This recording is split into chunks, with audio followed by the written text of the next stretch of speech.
Good afternoon! Palakpakan nyo lang bawat isa sa inyo! Grabe. So, pwede po muna tayo mag-start with an opening prayer. In the name of the Father, and the Son, and the Holy Spirit. Amen. Hail Mary, full of grace, the Lord is with you. Blessed are you among women, and blessed is the fruit of your womb, Jesus. Holy Mary, Mother of God, pray for us sinners, now and at the hour of our death. Amen.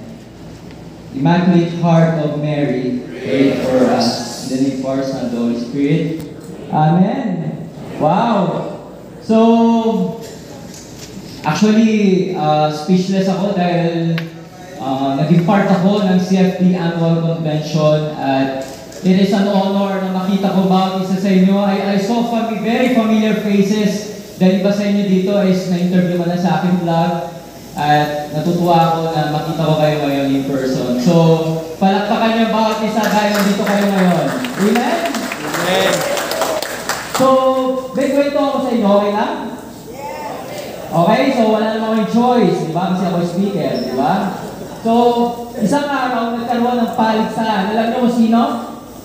Si Satan at si Jesus. Sino dito mga Team Jesus? Taas ang kamay. Yung mga hindi nagtaas, ano kayo? Team Satan? Huwag naman. Tingnan mo yung katabi mo, nagtaas ba ng kamay yan? Di ba? So, nagpaligsahan sila. Eh, mayabang si Satanas. Sabi niya, Jesus, ako mauuna. Paramihan tayo ng mga followers. Patutunayan ko sa iyo na marami pa rin masasamang tao dito sa mundo. Dadalhin kita, alam mo saan at tawisan ko saan siya unang dinala ni Satan. Tawisan saan?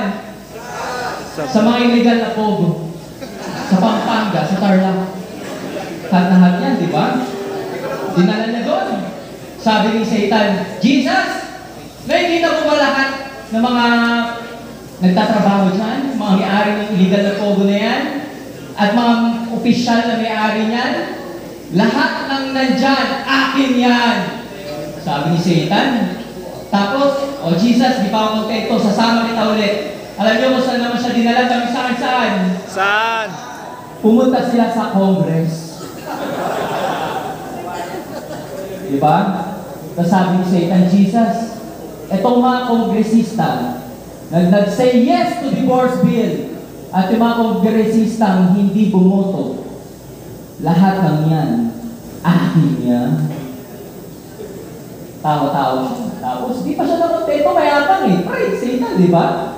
And then, pangatlo naman, alam niyo kung saan naman siya dinala? Kung saan? Saan? Ito, magugulat kayo, sabi ni Satan, Jesus, dadali naman kita sa isang kongregasyon na hindi naniniwala na Diyos ka. Sabi ni Jesus, talaga, may ganun pala. No? Eh di dinala, sabi, Jesus, lahat ng nakikita mo na yan, lahat ng yan, lahat ng ministro dyan, akin yan. Hindi naniniwala na Diyos ka eh. Di ba? Tapos, hindi tawa-tawa na si Jesus. So sabi ni Jesus, Satan, pinagbigyan naman kita, pwede bang ako naman? Okay, ako naman. Alam niyo kung saan dinala ni Jesus si Satan? Yung saan? Saan? Dinala siya ni Satan sa the Catholic Faith Defender Annual National Convention sa St. Michael in 2004. Ganyan na ganyan, nagpalang-palang din sila. Sabi ni Jesus kay Satan, Satanas, lahat ng nakikita mo, lahat ng mga attendee ng SCFD Annual Convention, lahat ng yan, akin yan. Diba? Nagpalang-palang sila. Tapos napag-squirt si Satan. Sabi niya, Jesus, huwag ka pa sisiguro. Dahil yung natutulog dyan, akin yan. So, nagtawanan din sila. Ganyan, nagtawanan.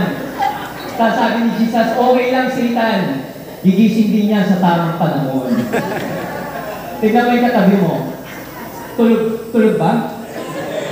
Diba? Gising na gising. Diba sabi mo, friend? Huwag kang bumitaw. Kapit lang. Dahil gwapong speaker. Diba? Tawa na kayo. Disclaimer lang mga kapatid ang joke ko po pang matalino. So pag di ka tumawa, alam mo na yun. Huwag ka pa obvious. Okay? So So tawa ka na lang, di ba? Para medyo hindi mo gets, ganyan. So mga kapatid, good afternoon. At sobrang, sabi ko nga, I'm honored na nandito ako sa harapan nyo. At sobra akong blessed and it is an honor. Bakit ba ako inimbitan nyo, di ba? Mas marami pang magagaling sa akin. Magagaling pa kayo sa akin. Naniniwala ako doon. Dahil ako mismo ay natuto sa inyo. Alam niyo na nagsisimula ang palalingin ng Catholic Faith. Ang dami mga CFD members. Ang pinapanood ko, talagang na-inspire ako kung how they defend their Catholic faith. Sobrang inspirasyon sa akin lahat yan. Diba? Kaya palakpakan niyo ang bawat isa sa inyo. Jesus Christ, the Son of God, was born for you and me. He came to bring the good news, from sin to set us free. The blind, the deaf, the lame, the poor, His power meant to see. He gave His life upon the cross, eternal life the key.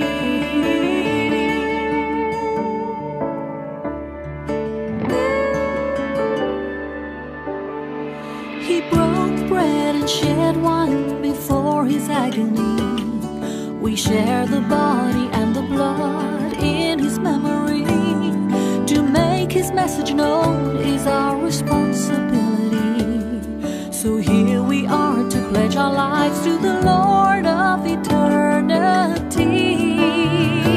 I am Catholic, I am alive, I am the gospel, I am the light. I am Catholic, I am alive, I am the leaven, the salt and light. I am Catholic, I am alive.